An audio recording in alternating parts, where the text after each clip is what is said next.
The question is three dice are thrown together. Find the probability of getting a total of at least six. हमें क्या given है कि three dice throw किए गए हैं एक साथ और उनके ऊपर जो नंबर आ रहे हैं उनका सम जो है एटलीस्ट सिक्स हो, उस इवेंट की हमें प्रोबेबिलिटी फाइंड करनी है। एटलीस्ट सिक्स का मतलब ये हुआ कि यहाँ पर जो उनका सम है वो सिक्स या सिक्स से ग्रेटर होना चाहिए, राइट। तो सबसे पहले हमारे पास इसमें टोटल आउटकम्स होंगे कितने, अगर हम थ्री डाइस को थ्रो करते हैं तो देखो जैसे हमारे पास टू डाइस के लिए सिक्स इंटू सिक्स 36 होता है, 36 आउटकम होते हैं, one one one two up to six six, right. तो अब अगर थ्री डाइस थ्रो कर रहे हैं तो उसमें हमारे पास सिक्स इंटू सिक्स यानी कि 216 जो है वो टोटल आउटकम होंगे। Total outcomes, total number of outcomes six into six that is 216, right. तो ये आउटकम्स बनते कैसे हैं, जैसे आपने टू इंटू टू के लिए फर्स्ट आउटकम लिया वन कॉमा वन, तो इसके साथ हमारे पास थर्ड डाइस पे वन आ सकता है, फिर वन वन के साथ थर्ड डाइस पे टू आ सकता है, थ्री आ सकता है, अप टू ये भी हमारे पास कहाँ तक जाएगा, सिक्स तक जाएगा। ऐसे ही आप हर एक आउटकम के साथ नेक्स्ट वन टू लेंगे, ठीक है, वन टू के साथ भी वन से लेकर सिक्स तक के नंबर आ सकते हैं। तो ऐसे करते करते हमारे पास टोटल बनेंगे, सबसे लास्ट जो बनेगा वो सिक्स, सिक्स के साथ वन सिक्स, सिक्स के साथ two up to six, six के साथ सिक्स आ सकता है। तो ऐसे हमारे पास 216 आउटकम बन जाएंगे, ठीक है।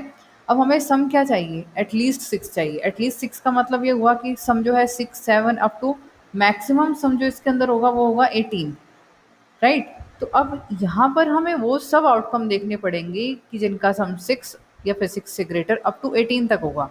तो अब यहाँ पर थोड़ा सा ये डिफिकल्ट हो जाएगा हमारे लिए, क्योंकि सिक्स से लेकर 18 तक के सभी सम्स जो हैं और उनके आउटकम देखना तो थोड़ा डिफिकल्ट है। तो हम क्या करेंगे, जब भी आपके पास एटलीस्ट का केस हो तो आप इससे अपोजिट सोचो कि अगर मुझे इसका सम चाहिए हो सिक्स से लेस तो मुझे सिर्फ one two three four and five इनके बारे में ही सोचना होगा, राइट। तो अगर मैंने सपोज कर लिया event A, let A be the event of getting a total of at least six, at least six के लिए मैंने मान लिया, तो उसके अकॉर्डिंग ए बार क्या हो जाएगा हमारे पास, इसका अपोजिट हो जाएगा, event of getting a total of less than six.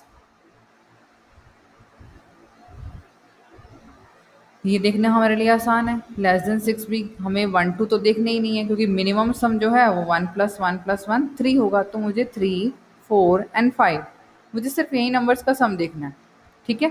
तो अब हम देखते हैं यहाँ पर हमारे पास ए बार में कौन कौन से आउटकम आ जाएंगे। तो अब देखो सबसे पहले हमारा जो मिनिमम सम है वो सम होगा थ्री, तो थ्री सम में तो हमारे पास वन वन वन आ जाएगा, ठीक है। इसके अलावा हमारे पास कोई और नंबर नहीं आएगा। नेक्स्ट हमारे पास फोर, अब फोर कैसे देखेंगे, फोर आपका सम किस किस से बन सकता है, वन वन के साथ आप टू लोगे यानी कि टू वन और वन, अगर आपके पास ये थ्री डिजिट चल रहे हैं तो उनमें सम हमारा फोर आएगा, ठीक है। तो हम यहीं से इन तीन डिजिट से हम बनाएंगे वो हमारी आउटकम्स। तो क्या करेंगे, एक तो वन वन टू हो सकता है, एक आपके पास वन टू वन हो सकता है, एक आपके पास टू वन वन हो सकता है, ठीक है। तो फोर आउटकम के लिए हमारे पास ये थ्री, फोर सम के लिए हमारे पास ये थ्री आउटकम बनेंगे। अब नेक्स्ट सम है हमारे पास फाइव, फाइव कैसे बनेगा, वन वन के साथ अगर हम थ्री ले लेते हैं, ठीक है, तो यहाँ से हमारे पास पहले तो तीन आउटकम बन जाएंगे, क्योंकि जो थ्री है वो फर्स्ट डाइस पे भी आ सकता है, सेकंड पे भी आ सकता है और थर्ड पे भी आ सकता है। इसके अलावा और फाइव कैसे बन सकता है हमारे पास, वन वन के साथ आपने ले लिया, वन टू के साथ हम क्या ले सकते हैं, टू, ठीक है, सीरीज से चेक करेंगे, वन वन के साथ लिया वन टू, अब वन टू के साथ अगर हम लेंगे तो साथ में टू लेना पड़ेगा सम फाइव के लिए। तो यहाँ पर भी अब तीन आउटकम बनेंगे, वन जो है वो फर्स्ट प्लेस पे हो सकता है, वन सेकंड प्लेस पे हो सकता है और वन हमारा थर्ड प्लेस पे भी हो सकता है, राइट। इसके बाद हमारा नेक्स्ट आता है वन थ्री, तो 1 3 के साथ आपको तो 1 ही लेना पड़ेगा और वो हम आउटकम ऑलरेडी काउंट कर चुके हैं, ठीक है। तो सम 5 अब हमारे पास और किसी डिजिट से नहीं बनने वाले, ठीक है। 2 2 1 3 1 1 इन्हीं से बनना था, तो 5 के हमारे पास आउटकम कंप्लीट हो गए। तो देखो हमारे पास कितने आउटकम आए, 1 2 3 4 5 6 7 8 9 10, तो हमारे पास 10 आउटकम आ गए हैं। सो देयरफॉर प्रोबेबिलिटी ऑफ ए बार की प्रोबेबिलिटी होगी 10/216, राइट। तो मुझे फाइंड करनी है प्रोबेबिलिटी ऑफ ए, और ए की प्रोबेबिलिटी का मतलब क्या हुआ, 1 minus probability of A bar, 1 minus 10/216, तो ये बचेगा 206 एल्सियम लेने के बाद। ये 2 पे कैंसिल आउट हो रहा है, तो 103/108, तो ये हमारा आंसर आएगा। Thank you.